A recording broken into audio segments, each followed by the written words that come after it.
1780, la République fête la Nation le 14 juillet. Et que célèbre-t-on exactement au cours de cette fête dite nationale? Comment le choix de cette journée a-t-il été fait? Quels en sont les critères et les enjeux? Cette célébration se construit sur le souvenir, la valeur de symbole de deux événements révolutionnaires qui placent le peuple français au centre de l'initiative. Il en fut à la fois l'acteur et objet, il fut sujet et finalité. Toutefois, les faits portent leur propre histoire et interprétation et font de la mémoire collective autour du 14 juillet une reconstruction, celle du peuple français. Le 14 juillet 1789, sous le règne de Louis Capet, le roi Louis XVI a eu lieu la prise de la Bastille. La Bastille occupe une place particulière dans l'imaginaire populaire. C'est une forteresse, prison, symbole fort de l'arbitraire royal. Ce bastion, militarisé, érigé au XIVe siècle sous le roi Charles V, est tourné vers la capitale pour réprimer les éventuelles révoltes.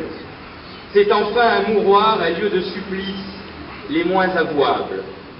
La Bastille représentait dans l'esprit du peuple parisien la tyrannie et les excès du régime, car à l'époque, on embastillait sur le simple fait de déplaire au roi.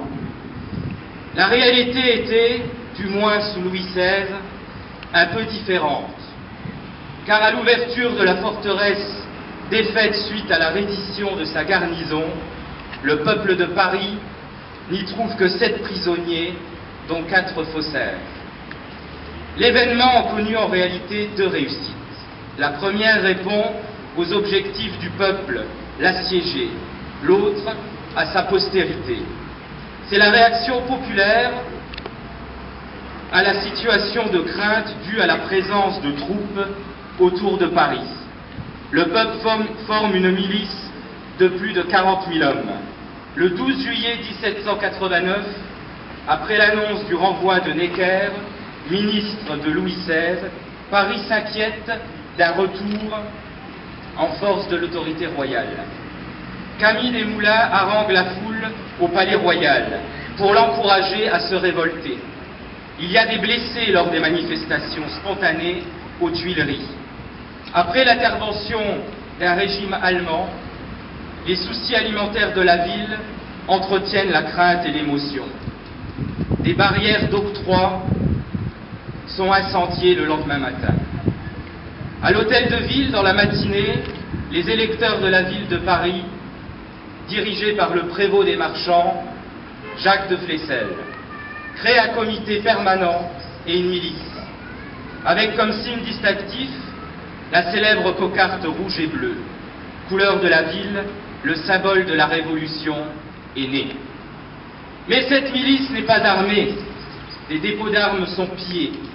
Une sommation de livrer les armes est faite au gouverneur des Invalides. Il refuse. Au matin du 14, la foule se rend aux Invalides pour prendre les armes. Les troupes présentes sur le champ de Mars font savoir qu'elles ne tireront pas sur les Parisiens, qui s'emparent alors de 30 000 fusils et 12 canons. Après une journée de tractation et plusieurs tirs vers 17 heures, la garnison de la Bastille se rend. Le peuple prend la Bastille, mais surtout la poudre qu'il est venu chercher. Une centaine de Parisiens a été tuée pendant la journée. Par le 14 juillet 1789, la Révolution crée l'événement. Par le 14 juillet 1790, elle crée l'expérience festive.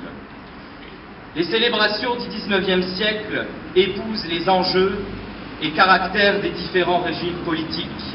Fête de l'empereur sous Napoléon, fête du roi sous la Restauration, même la Deuxième République n'osa reprendre le 14 juillet et lui préférant le 22 septembre. En 1880, les députés républicains sont confrontés à la nécessité d'offrir à la nation une fête collective, dont il faut fixer la date et aménager le contenu. les événements révolutionnaires se transforment en mythe fondateur et le 14 juillet s'impose et devient date de notre fête nationale. Car il s'agit bien d'une journée d'intervention du peuple français dans le cadre de son émancipation, de la conquête et de la liberté.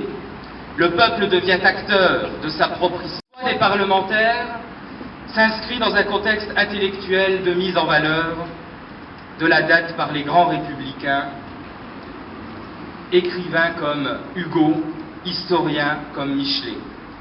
Il rejoint donc des événements anciens des temps médiévaux et modernes, le choix d'une date à double accession qui reçoit les suffrages de toutes et tous. Depuis le 14 juillet 1880, la journée s'aménage autour de deux éléments principaux. Le célèbre défilé militaire et l'ensemble des festivités populaires.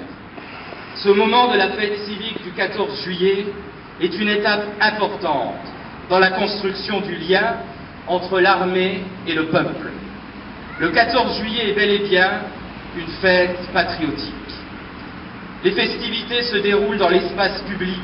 Le matin, l'armée défile, composée sur le principe de la conscription, des citoyens qui défendent la nation tout entière, et en fin de journée, la musique clôt les festivités par le bal populaire. Des retraites au flambeau, des feux d'artifice ponctuent cette journée mémorable, jouée à l'identique dans toutes les communes de France. Depuis, si chaque année, l'union de la nation réaffirmée à l'occasion de la fête, quelques 14 juillet ont été particulièrement marquants, comme celui de 1919, nommé fête de la victoire après l'austérité de la guerre de 14-18. Dans le même esprit, le 14 juillet 1945 est précédé par 3 jours de réjouissance civique. Le 14 juillet connaît toujours un grand succès. Le traditionnel défilé militaire sur les Champs-Élysées à Paris fait l'objet d'une préparation minutieuse. Partout en France se déroulent des défilés, des bals, des illuminations ou des feux d'artifice. Ici ce soir, pour renouer à Hayange, nous allons faire de même pour mettre en avant, comme dans toutes les communes de France, nos traditions républicaines, laïques et démocratiques, notre besoin de voir ces 3 mots gravés au fronton de notre hôtel de ville: liberté, égalité, fraternité, prendre tout leur sens.